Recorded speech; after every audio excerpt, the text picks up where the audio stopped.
Welcome to Telangana వెలుగు. నేను మీ రాజు. బీహార్ లో ఏ పార్టీ గెలుస్తుంది? ఎందుకంటే బీహార్ ఎన్నికల వేళ రాహుల్ గాంధీ ఓట్ చోరీ అనే కార్యక్రమాన్ని తీసుకురావడం, తను తర్వాత పాదయాత్ర, బస్ యాత్రలు, బైక్ యాత్ర కూడా చేపట్టడం, తర్వాత ఇప్పుడు బీహార్ ఎన్నికలు అనేది ఎన్డీఏ కూటమికి కూడా చాలా అవసరం. ఎందుకంటే ఇక్కడ నితీష్ కుమార్ అండదండలతోటి ఈరోజు ఎన్డీఏ సర్కార్ నిలబడిందని చెప్పేసి కూడా చెప్పుకోవచ్చు. సో ఇలాంటి సమయంలో అక్కడ నితీష్ కుమార్ అలాగే బీజేపీ కూటమి గెలవడం చాలా చాలా ఇంపార్టెంట్. దానికి సంబంధించి ఎక్కడ కూడా నితీష్ కుమార్ సర్కార్ కావచ్చు, బీజేపీ కూటమి కావచ్చు, ఎక్కడ కూడా తగ్గుతలేదు. అలాగే కాంగ్రెస్ పార్టీ కూడా అక్కడ దెబ్బతీస్తే నెక్స్ట్ జరిగేటువంటి పశ్చిమ బెంగాల్ ఎన్నికల్లో కావచ్చు, తమిళనాడు ఎన్నికల్లో కావచ్చు, మళ్ళీ కాంగ్రెస్ పార్టీ మళ్ళీ వికసించే అవకాశం ఉందని చెప్పేసి కాంగ్రెస్ పార్టీ భావిస్తుంది. సో ఇక్కడ ఒక ప్రముఖ పత్రికలో వచ్చినటువంటి ఒక సర్వే వీళ్ళు చేయడం అనేది జరిగింది. సో ఇక్కడ ఇంకోటి తికమకి ఏంటంటే, మరి తేజస్వి యాదవ్ ఇక్కడ రాహుల్ గాంధీకి మద్దతు ఇస్తాడా లేదా, కాంగ్రెస్ పార్టీ తోటి కలిసి ఉంటాడా లేదా అనేది పక్కన పెడితే వీళ్ళు ఒక సర్వే చేయడం అనేది జరిగింది. ఎన్డీఏ మహాగఠబంధన్ విస్తృత ప్రచారం, వరాలు ప్రకటిస్తున్న అధికార పక్షం ఓటర్ అధికార ర్యాలీతో అంటే పుంజుకుంటున్న ప్రతిపక్ష కూటమి, అలాగే ఎన్డీఏ కూటమికి చేకూరుతున్న బీహారీలు ఆర్జేడీ కాంగ్రెస్ లో గతంలో కంటే సీట్లు తగ్గే ముప్పు అని చెప్పేసి అంటున్నారు. సో ఇక్కడ రాహుల్ గాంధీని ఎవరు నమ్మట్లేదు అని చెప్పేసి కూడా చెప్పుకోవచ్చు. సో ఓటర్ అధికార ర్యాలీలు ఎన్ని చేసినా కూడా మళ్ళీ అక్కడ వచ్చేది మాత్రం ఎన్డీఏ మహాగఠబంధన్ అని చెప్పేసి చెప్తున్నారు. ఆర్జేడీ కాంగ్రెస్ లో గతంలో కంటే ఈసారి సీట్లు తగ్గే అవకాశం ఉందంట. ప్రశాంత్ కిషోర్ పార్టీతో ప్రతిపక్షాల ఓట్ల చీలిక, ఈ నెలలో నోటిఫికేషన్ వచ్చే అవకాశం ఉంది. ఇదే నెలలో ఒకవేళ బీహార్ నోటిఫికేషన్ వస్తే జూబ్లీహిల్స్ ఉప ఎన్నికకు సంబంధించి నోటిఫికేషన్ కూడా వచ్చే అవకాశం ఉంది. అండ్ వీళ్ళు ఏంటంటే అక్టోబర్ నవంబర్ లో విడతల వారీగా 243 అసెంబ్లీ స్థానాలకు పోలింగ్ జరగనుంది. ఈ నెలల్లోనే ఏసీ నోటిఫికేషన్ ప్రకటించనుంది. ఇప్పటికే పార్టీలు బీహార్ లో ఫుల్సింగ్ లో క్యాంపెయినింగ్ చేస్తున్నాయి. అధికార పక్షం బీహారీలపై వరాలు కురిపిస్తున్నది. కేంద్రం అభివృద్ధి ప్రాజెక్టులు ప్రకటించింది. మరోవైపు ప్రతిపక్షాలు ప్రజల్లో ప్రభుత్వ వ్యతిరేకతను కూడగట్టే ప్రయత్నం చేస్తున్నారు. అలాగే బీజేపీకి ఆదరణ ఎక్కువ. బీహార్ లో బీజేపీకి వేగంగా ఆదరణ పెరుగుతున్నది. గత అసెంబ్లీ ఎన్నికల్లో సింగిల్ లార్జెస్ట్ పార్టీగా ఆర్జేడీ గెలిస్తే ఈసారి బీజేపీ అత్యధిక సీట్లు గెలుచుకునే అవకాశం ఉన్నది. ఎన్డీఏలో జూనియర్ పార్టీ నుంచి మేజర్ పార్టీగా అవతరించింది బీజేపీ. ఈసారి బీహార్ ఎన్డీఏ కూటమిలో ఫుల్ డామినేట్ చేయనుంది. జేడీయూ మరింత కుంచుకు పోనుంది. ఇక ప్రతిపక్ష కూటమికి సంబంధించి గత ఎన్నికల్లో సత్తజాటిన ఆర్జేడీ ఈసారి కొంత బలహీన పడే అవకాశం ఉంది.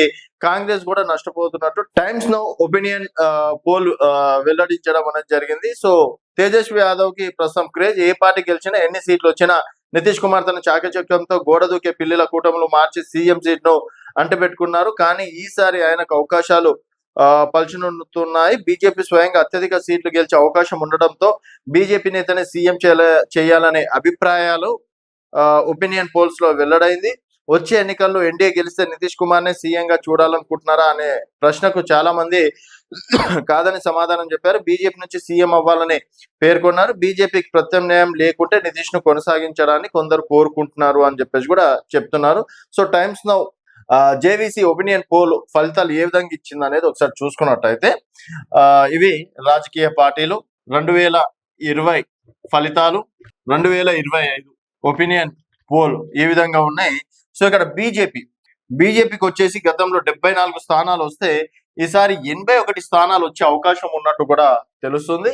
అలాగే జేడీయూ, సో జేడీయూకి గతంలో 43 స్థానాలు వస్తే ఈసారి 31 స్థానాలు మాత్రమే వచ్చే అవకాశాలు ఉన్నట్టు కూడా చెప్తుంది. ఇంకా కాంగ్రెస్ చూసుకున్నట్టయితే 19 స్థానాలు గతంలో వస్తే ఈసారి కేవలం 10 స్థానాలు మాత్రమే వచ్చే అవకాశాలు ఉన్నట్లు కూడా తెలుస్తుంది. సో ఆర్జేడీ చూసుకున్నట్టయితే గతంలో 75 స్థానాలు వస్తే ఈసారి కేవలం 52 స్థానాలు మాత్రమే వచ్చే అవకాశాలు ఉన్నట్టు కూడా తెలుస్తుంది. అలాగే జన్ స్వరాజ్ పార్టీ, అలాగే ఎంఐఎం కూడా ఇక్కడ పోటీ చేస్తుంది. BSP, so Jan Swaraj party గతంలో 0, ఈసారి ఒక 2 స్థానాలు వచ్చే అవకాశం ఉన్నట్లు తెలుస్తుంది. ఎంఐఎం కి గతంలో 5 స్థానాలు వస్తే ఈసారి 3 స్థానాలు మాత్రమే వచ్చే అవకాశం ఉంది. అలాగే బీఎస్పీ గతంలో 1 స్థానం వస్తే ఈసారి కూడా 1 స్థానం వచ్చే అవకాశం ఉన్నట్లు కూడా తెలుస్తుంది. సో భారతీయ జనతా పార్టీకి 7 స్థానాలు ఈసారి పెరిగే అవకాశం ఉన్నట్లు కూడా తెలుస్తుంది. జేడీయూకి -12 స్థానాలు. అలాగే కాంగ్రెస్ చూసుకున్నట్టయితే -9 స్థానాలు కోల్పోయే అవకాశం ఉన్నట్లు కూడా తెలుస్తుంది. అలాగే ఆర్జేడీ చూసుకున్నట్టయితే -23 స్థానాలకు వెళ్లే అవకాశం ఉన్నట్లు కూడా తెలుస్తుంది. సో ఇక్కడ ఇంకో క్లారిటీగా ఏం చెప్పారంటే మొత్తం 243 సీట్లలో ఎన్డీఏ 136 సీట్లు గెలుచుకునే అవకాశం ఉంది. మహాగఠబంధన్ 75 సీట్లు దక్కించుకునే ఛాయిస్ ఉన్నది. 26 సీట్లలో గట్టి పోటీ ఉన్నట్లు ఒపీనియన్ పోల్ పేర్కొంది. ఇతరులు 6 సీట్లు గెలుచుకునే అవకాశం ఉన్నట్లు తెలుస్తుంది. సో ఇక్కడ మొత్తానికి చూసుకున్నట్టయితే 74 బీజేపీ, 43 జేడీయూ రెండు కలిపితే ఇక్కడ ఈసారి మాత్రం 81 ప్లస్ 31 స్థానాలు, 112 స్థానాల వరకు జేడీయూ బీజేపీకి వచ్చే అవకాశం ఉంది.